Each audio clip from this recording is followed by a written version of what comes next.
오늘 이 시간 우리에게 주시는 하나님의 말씀 마가복음 2장 1절에서 12절의 말씀이 되겠습니다. 마가복음 2장 1절에서 12절에 있는 말씀 한 절씩 교독하시겠습니다. 수일 후에 예수께서 다시 가버나움에 들어가시니 집에 계시다는 소문이 들린지라.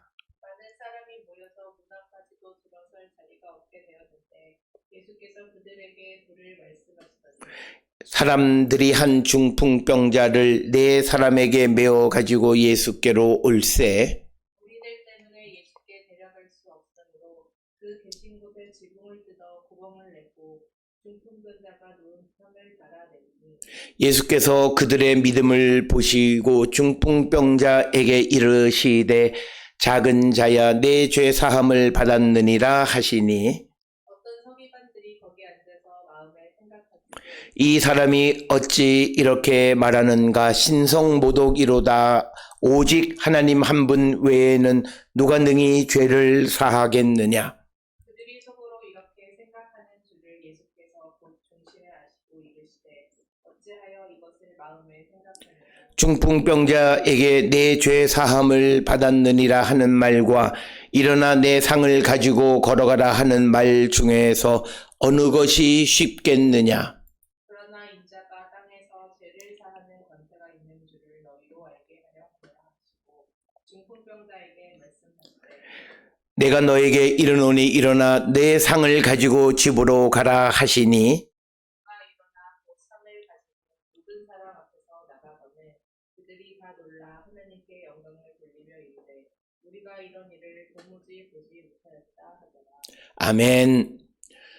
오늘 우리가 함께 읽은 마가복음 2장 1절로부터 12절에 있는 말씀은 예수님께서 가버나움에서 이제 사람들에게 말씀을 가르치시다가 이제 중풍병자를 데리고 온 그 병자의 병을 고쳐주시면서 하신 말씀 가운데 이것을 통해서 죄사함의 권세가 인자에게 예수님에게 있음을 만천하에 선포하신 것이 오늘 주시는 2장 1절에 12절의 말씀입니다.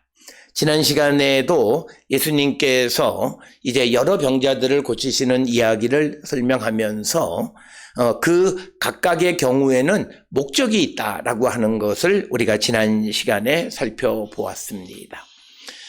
그래서 오늘 주시는 본문을 통해서 또 다른 경우에 예수께서 중풍병자, 지난 시간에는 나병 환자를 고침으로 말미암아 예수께서 하나님과의 관계를 회복시켜 주시는 분임을 우리에게 보여줬다면 오늘 주시는 이 말씀 마가복음 2장 1절로부터 12절에 있는 말씀은 예수께서 이 땅에 오신 것은 죄 사함을 위해서 오셨다라고 하는 겁니다. 그런데 왜 병자들을 이렇게 많이 고치시는가? 그것은 오늘 주시는 마가복음 2장 1절로 12절의 말씀을 이해하기 위해서는 우리가 전통적으로 구약 성경에 나타나 있는 병의 원인에 대한 이해를 할 필요가 있습니다. 특별히 오늘 주시는 본문 5절에서도 예수님께서 그 중풍병자에게 작은 자야 내 죄 사함을 받았느니라 이렇게 말씀하시므로 이 환자의 병이 중풍병이 죄 때문에 발생한 것이다 라고 하는 인식을 가지고 있는데 이것은 구약의 기본적인 생각입니다. 따라서 우리가 신명기 28장에 우리가 어떠면 복을 받고 어떠면 저주를 받느냐라고 하는 것에 대해서 특별히 신명기 28장에서는 하나님에게 순종하지 않는 자들에 대한 벌이 병으로 나타난다라고 하는 겁니다. 그래서 전통적인 생각은 누가 아프다 그러면 그가 하나님에게 어떤 죄를 지었느냐라고 묻게 되어지고 그래서 오늘 주시는 본문에서도 예수님께서 이제 이 나병 중풍병자에게 네가 일어나서 내 상을 가지고 가라 이렇게 말하는 것이 훨씬 더 쉬운 얘기지만 오늘 예수님은 이 말이 많은 사람들에게 불편할 뿐만 아니라 예수님이 곤욕을 치를 줄 알면서도 하신 말씀이 내 죄 사함을 받았느니라. 그렇게 되자 그 사람이 결국은 나음을 잊고 그가 자기의 상을 가지고 걸어가게 됐다. 그래서 죄 사함을 받은 자가 병이 나았다라고 하는 겁니다. 따라서 우리가 세상을 살아가면서 질병에 대한 신앙적 이해는 우리에게 필요합니다.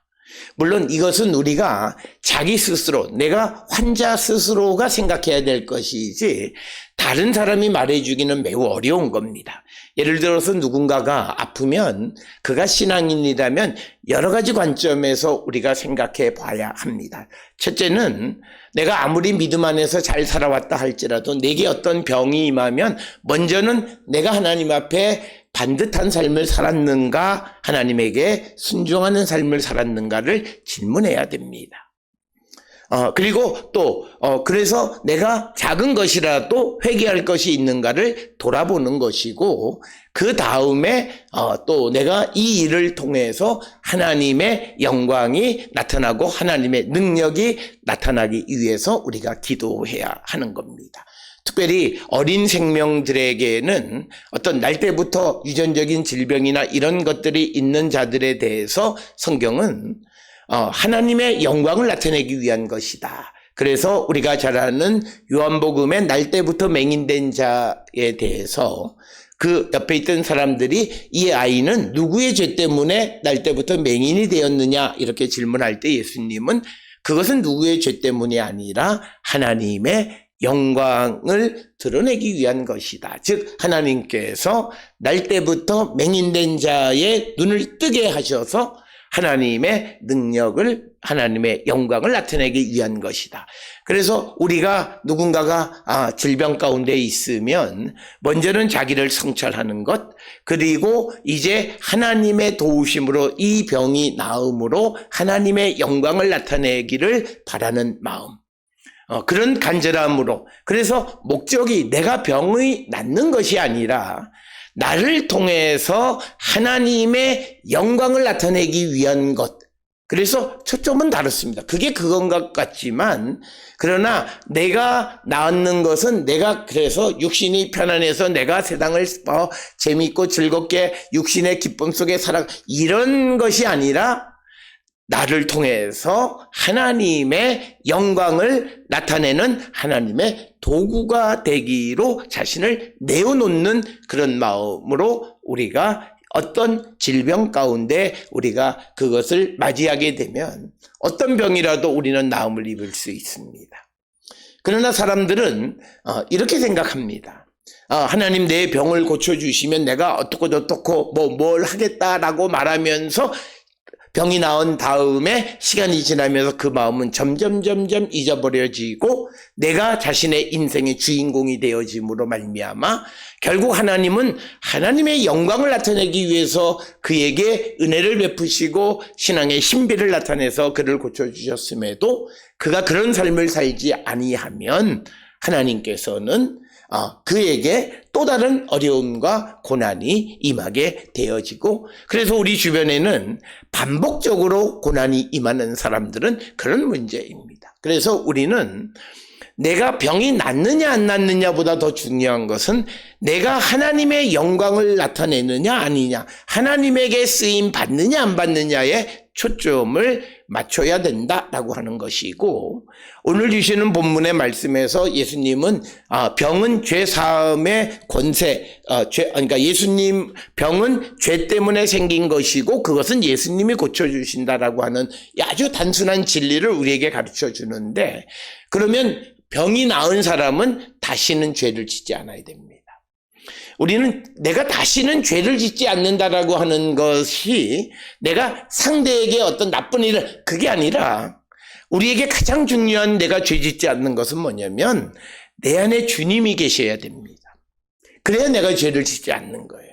그런데 내가 죄를 짓지 않으려면 내 안에 주님이 계셔야 되는데, 그러기 위해서는 내 속에 있는 죄를 그러니까 내가 죄 짓지 않는 삶을 살아가는 것은 내 안에 있는 죄와 허물을 발견하는 거예요. 아이러니입니다. 그러니까 뭐냐면 내 안에 주님이 계시고 주의 성령이 계시면 나는 결코 죄 짓지 않아요. 성령의 인도함을 따라 살아가면. 그런데 사람들은 내가 죄 없는 삶, 죄를 짓지 않나, 내가 다른 사람에게 잘해주는 것, 그러면서 내 마음속에 이기적인 것, 남에 대한 정죄함, 남에 대한 분노함, 이걸 가지고 살아. 그게 죄인 줄 모르는 거예요. 그렇기 때문에 그는 내가 아무리 남에게 선한 일을 행하고 좋은 일을 행하는 것 같지만 그는 하나님 앞에 죄인이고, 그래서 일들이 꼬여지는 것, 여러 가지 어려운 일들이 생겨나는 것은 바로 그런. 그래서 내가 하나님 앞에 죄짓지 않는, 그리고 다른 사람에게 죄짓지 않는 삶은 내 속에 있는 죄를 발견하고, 그래서 내가 주님을 영접하고 주의 성령 안에 정결한 심령이 되어질 때 나는 남에게 누구에게도 죄를 행하거나 죄짓지 않는 삶을 살아갈 수 있다라고 하는 겁니다. 특별히 사도 바울이 로마서 8장 4절에서 우리가 성경의 말씀대로 살아갈 수 있는 비법은 딱 하나예요. 영의 인도함을 받는 거예요. 성령의 인도. 그런데 성령은 더러운 곳에는 임하지 않으십니다. 하나님은 더러운 곳에 임하지 않습니다. 그걸 우리가 꼭 기억하셔야 돼요. 그래서 우리가 주님을 영접하게 되면 그 주님은 절대적인 거룩하신 분으로서 우리를 정결케 해주세요. 그 다음부터 주님이 내 안에 계시면 나는 결코 더러운 사람이 아니에요. 우리가 출애굽기 30장 19절 29절에 보면 우리가 그 지극히 거룩한 것에 부정한 것이 접촉되어지면 부정한 것이 거룩해집니다. 그래서 예수 그리스도가 하나님의 아들이시라고 하는 것은 예수 그리스도가 절대적 거룩한 분이시란 뜻이에요.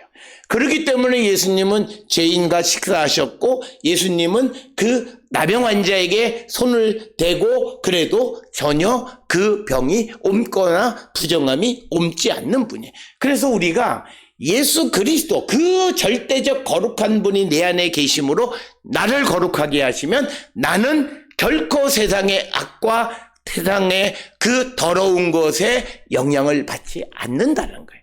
우리가 이걸 모르고 살아요. 그러면서 내가 주님 안에, 주님이 내 안에 있고 주의 성령이 내 안에 있다면서도 악한 일을 행하는 것은 내 안에 주님이 안 계시기 때문에 악한 일을 하는 거예요. 주님이 내 안에 계시지 않기 때문에 남의 허물만 보이고, 남을 정죄하고, 남에 대해서 분노하고, 남에 대해서 우리가 나쁜 행위를 하고 나쁜 말을 하는 것은 내 안에 주님이 계시지 않기 때문이에요. 많은 사람들은 착각해요. 우리가 정말 내 안에 주님이 계신 사람은 남의 잘못 허물을 보면 그를 위해 기도하지, 그를 정죄하지 않습니다. 그게 우리가 오늘 주시는 본문에서 예수께서 내가 죄를 사하는 권세, 나를 영접하면 내가 너희의 죄를 사하는 권세가 있다라고 하는 것이고, 그래서 우리가 주님을 영접하고 살아가면 우리는 영원히 죄짓지 않고 살아간다라고 하는 신앙의 가장 아이디얼 타입을 우리에게 보여주는 것이 오늘 주시는 말씀이에요. 그런데 우리가 많은 사람들이 이 원리를 우리가 제대로 알지 못하는 거예요. 그래서 우리가 예수를 영접했다고 말하면서도 죄와 험을 분노하고 남에 대해서 정죄하고 남에 대해서 험한 말을 하고 그러고 살아가는 거예요. 그런 것들은 다 잘못되어진 것이다 라고 하는 것입니다. 그래서 우리가 출애굽기 30장 29절 거기에 그것이 지극히 거룩한 것으로 구별하라. 이것에 접촉하는 것은 모두 거룩하리라. 그러니까 지극히 거룩한 holy holiness라고 하는 거예요. 그것은 바로 예수 그리스도 하나님이십니다. 예수 그리스도가 내 안에 계시면 나는 거룩한 하나님의 백성이 되고, 그래서 나는 그 죄에 영향을 받는 것이 아니라 내가 세상의 모든 죄 있는 사람들을 정화시키는 역할을 한다는 거예요.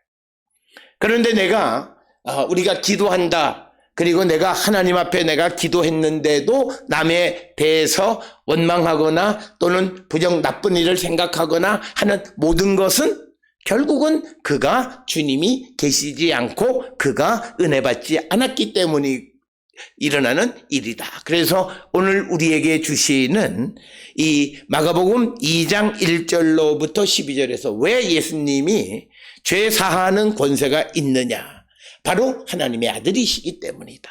그래서 예수님이 공생애를 시작하는 마가복음에서 세례를 받으실 때 핵심이 이는 내 사랑하는 아들이다 라고 말씀하시고, 그러면서 성령이 예수님에게 임하신 것은 예수 그리스도가 절대적 거룩하신 분, 하나님과 동등하신 분이다 라고 하는 것을 우리에게 보여주고, 그래서 만약 오늘 주시는 이 본문에서 서기관들이나 이런 사람들이 예수님이 하나님의 아들임을 알았다면 예수님이 제사하는 권세에 있다는 것은 당연히 받아들였을 거예요. 그런데 아직은 그들이 예수님이 하나님의 아들임을 인정하지 못했기 때문에 예수님이 내 죄가 사함을 받았다고 말씀하니까 바로 신성 모독이다. 하나님만 하실 수 있는 일을 감히 어떻게 내가 하느냐라고 하는 것이 오늘 주시는 본문의 말씀입니다. 그래서 우리에게 중요한 것은 예수 그리스도를 영접한 사람이 어떤 사람이에요. 그래서 우리가 이 원리를 자꾸 깨트리는 사람들이 있어요. 내가 예수를 믿고도 세상을 살아가면서 죄 지을 수밖에 없다. 그럴 수 없어요. 그렇다면 우리가 어떤 문제가 생기냐면 하나님은 죄에게 지는 분이에요. 그런 분이 아니라는 거예요. 그래서 제발 우리가 이 원리, 어떻게 예수가 죄사하는 권세가 있느냐? 바로 그분은 지극히 거룩하신 하나님의 아들, 하나님이 보내신 것이고, 우리가 교리적으로 이야기하면 하나님께서 성자의 모습으로 이 땅에 오신 거예요.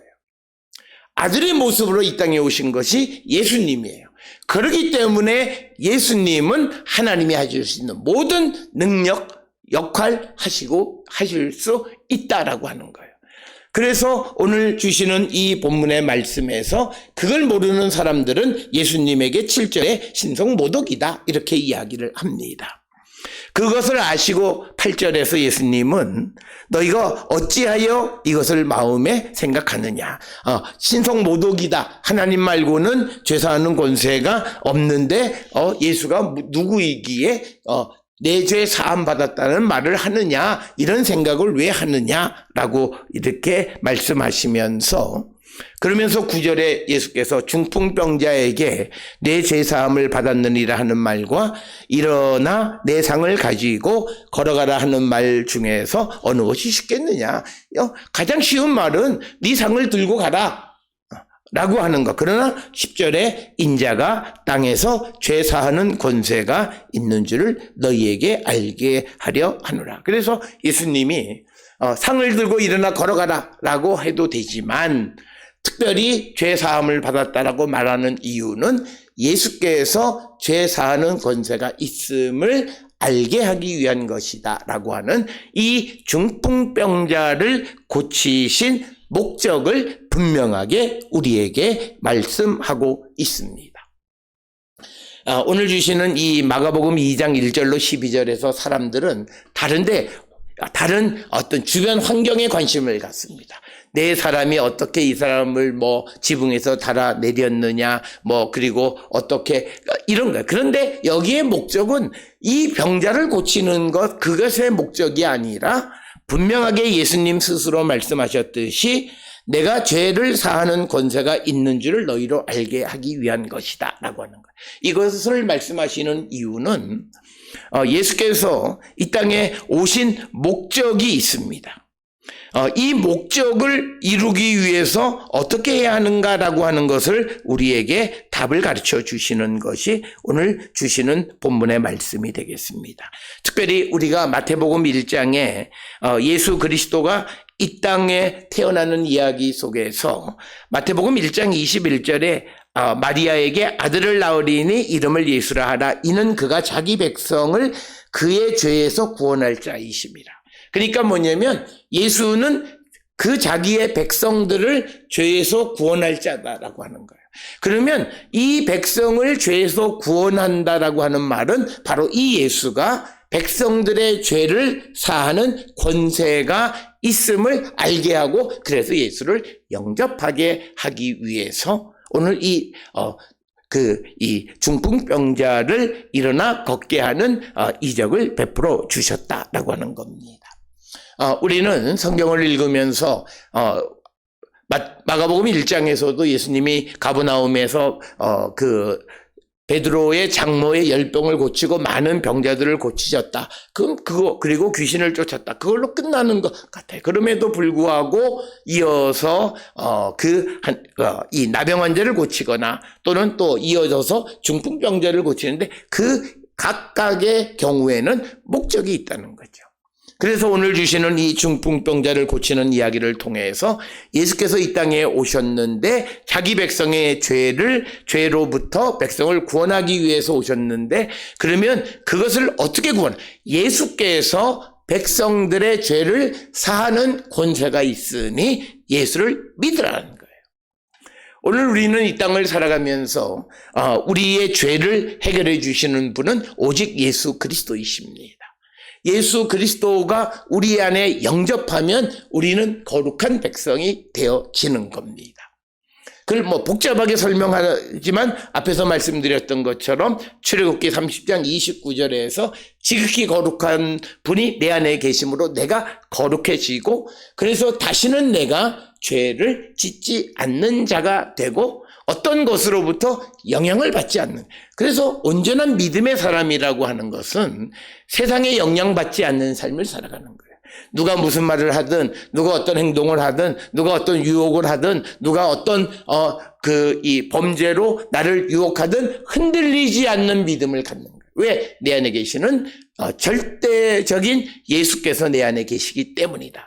그래서 우리는 주님이 내 안에, 내가 주님 안에 있다라고 하는 말을 너무 쉽게 얘기하는데 주님이 내 안에 계시다라는 것은 내가 절대적인 거룩한 자가 되어져서 거룩한 주님이 내 안에 계심으로 내가 거룩해져서 다시는 죄를 짓지 않는다. 그래서 누가복음에 보면 독을 마셔도 해를 입지 않는다라고 하는 것은 바로 예수 그리스도가 내 안에 있으면 어떤 것도 나를 상처 줄 수 없고 해할 수 없다라고 하는 거예요. 그래서 우리가 복음을 전하거나 주님의 일을 할 때 해를 당하지 않는다. 바울이 복음을 전할 때도 환상 중에 너가 해를 당하지 않는다고 말씀하시는 것은 내 안에 있는 주님이 너를 지켜주신다는 거예요. 우리가 정말 주님이 내 안에 있으면 이 믿음을 갖고 세상을 살아가는 거예요. 그래서 우리는 세상에 있는 모든 사람에게 화내지 않고 살 수 있고요. 모든 사람과 원만한 관계를 맺고 살아가는 거예요. 왜? 내 안에 계시는 주님이 나를 지켜주시고 내가 어떤 것으로부터 영향을 받지 않고 오히려 그를 변화시킬 수 있는 거예요. 부정한 것을 거룩한 것으로 변화시키는 능력이 우리에게 있는 거예요. 이것이 예수 그리스도를 영접한 것이고 주로 말미암아 죄 사함을 받는 자들의 특징이고 많은 사람들은 내가 이제는 이런 행동을 하지 않아야지 하는 도덕적 개념에서 내가 죄와 멀어졌다고 생각하는데 어떤 다른 알지 못하는 것에 유혹이 오면 또다시 범죄함에 빠지는 것은 절대적 거룩한 주님이 내 안에 계시지 않기 때문입니다. 그래서 우리가 주님이 내 안에 계시다, 성령이 내 안에 내주에 계신다 이런 말은 다 같은 말로 내가 절대적 거룩하신 주님이 내 안에 계시므로 내가 다시는 죄에 오염되지 않는 자가 된다는 뜻이고 그래서 우리가 이제는 주님을 따라 성령을 따라 살아가면 범죄하지 않는 삶을 살아간다. 그래서 많은 사람들이 말하기를 어떻게 사람이 죄 짓지 않고 살아가냐. 그건 성령을 체험하지 않은 사람들은 맞습니다. 유혹에 넘어가요. 자기의 욕망, 자기의 욕구, 자기의 불만 그리고 자기의 감정 하나 추스리지 못하고 살아가는 거예요. 그건 주님이 그 안에 절대적 거룩하신 주님이 그 안에 계시지 않는 거예요. 그래서 오늘 우리는 이 땅을 살아가면서 예수 그리스도를 영접하고 예수 그리스도 안에 살아가는 자는 세상의 어떤 것으로부터도 내가 영향을 받지 않고 흔들리지 않는 거예요. 그러니까 우리가 이론적으로 말하면 누구에 의해서 내 믿음이 영향을 받는다는 것은 그건 자기의 문제지 남의 문제가 아니에요. 앞에서 말씀드렸듯이 모든 사람이 죄를 짓지 않아야 되는 이유는, 죄를 짓지 않는 길은 내 자신의 허물을 발견하고, 그래서 내가 정말 주님이 내 안에 계시면 우리는 범죄하지 않는 삶을 살아갈 수 있는 비법은 내 안에 있는 죄와 허물을 발견하는 거예요. 그래서 우리가 겸손한 자만이 주님의 은혜를 체험할 수 있다라고 하는 것입니다.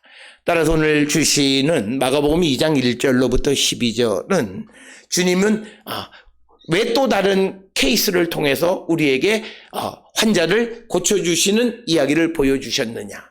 이번에는 죄 사하는 권세가 이 인자에게 있다. 예수님에게 있다. 그래서 예수님이 이 땅에 오신 자기 백성을 죄에서 구원하는 방법, 그것은 예수를 영접하는 것이다 라고 하는 것을 가르쳐 주시는 말씀이 되겠습니다. 따라서 오늘 주시는 본문을 통해서 우리가 우리 자신을 성찰하고, 그래서 내 안에 정말 절대적 거룩 하나님, 그 하나님의 아들 예수 그리스도가 계신가? 그리고 성령이 내 안에 계신가? 그렇다면 나는 이 세상의 어떤 악이나 부정한 것에 영향받지 않는 자가 된다라고 하는 것입니다. 그래서 우리가 죄짓지 않고 살아가는 길은 바로 그거예요. 그래서 우리가 아이러니컬하게 남에게 죄짓지 않고 하나님 앞에 범죄하지 않는 길은 내 안에 있는 죄와 허물을 샅샅이 발견하고 회개하는 겸손한 마음으로 사죄의 은총을 입을 때 우리 안에 주님이 계심으로 우리가 정말 세상을 향해서 복음을 전하고, 그리고 다른 부정한 사람들을 주께로 인도하는 사명을 감당할 수 있다라고 하는 이것을 우리가 꼭 기억을 하셔서 오늘 주시는 본문에 우리의 죄를 사하시는 예수 그리스도, 우리의 죄 문제를 근본적으로 해결하기 위해서 주님을 영접하고 주님 안에 살아가면 우리는 어떤 해도 입지 않는 자가 될 수 있음을 가르쳐주고, 만약 내가 환경에 흔들리는 믿음을 가지고 있다면 다른 것이 문제가 아니라 내 자신의 믿음에 근본적인 문제가 있음을 발견하고 다시 한번 말씀과 성령 안에서 나를 성찰하는 거룩한 성도들이 다 될 수 있기를 주의 이름으로 축원합니다.